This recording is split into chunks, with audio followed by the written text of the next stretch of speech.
નમસ્કાર ખેડૂત મિત્રો, આસ્થા ખેતી કા રાસ્તાના આ ખાસ માર્ગદર્શનમાં સ્વાગત છે. ચાલો મગફળીના બિયારણને પટ મારવાની સાચી રીત સમજીએ. ખાસ કરીને નવા ખેડૂતો માટે આ બહુ જ જરૂરી છે. શું શરૂઆતથી જ મજબૂત પાક અને બમ્પર ઉત્પાદન જોઈએ છે? તો બીજ માવજત કેમ? ભાઈ, આના 3 મોટા ફાયદા છે: રોગથી રક્ષણ, મજબૂત છોડ અને એકદમ ટકાટક ઉગાવો. પહેલું કામ, માત્ર એકદમ સ્વચ્છ બીજ પસંદ કરો. તૂટેલા કે જીવાતવાળા બિયારણને તો પહેલા જ કાઢી નાખો. હવે આવે છે મેઇન સ્ટેપ. નિષ્ણાતોએ ભલામણ કરેલી એકદમ સાચી ફૂગનાશક દવા પસંદ કરવી. આમાં કોઈ બાંધછોડ નહીં. પેકેટ પર લખેલી માત્રા જ વાપરો હો.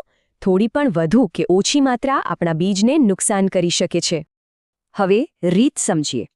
બીજને એકદમ સાફ પ્લાસ્ટિકની ચાદર કે ટબમાં રાખો અને પછી માપ પ્રમાણે દવા ઉમેરો.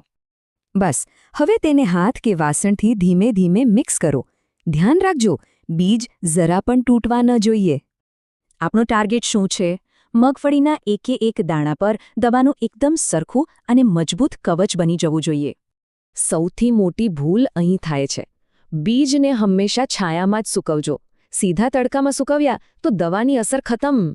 જો તમે જૈવિક ખાતર કે બેક્ટેરિયલ કલ્ચર વાપરતા હો તો ભલામણ મુજબ તેની માવજત એકદમ અલગથી જ કરજો. એક ખાસ વાત: રાસાયણિક ફૂગનાશક અને જૈવિક દવાઓ ભેગી કરતા પહેલા કોઈ સારા કૃષિ નિષ્ણાતને ચોક્કસ પૂછી લેવું. દવા અને તેની માત્રા નક્કી કરવામાં મૂંઝવણ હોય તો તમારા સ્થાનિક કૃષિ વિભાગની સલાહ લેવી સૌથી બેસ્ટ છે. સારી શરૂઆત એટલે વધારે નફો.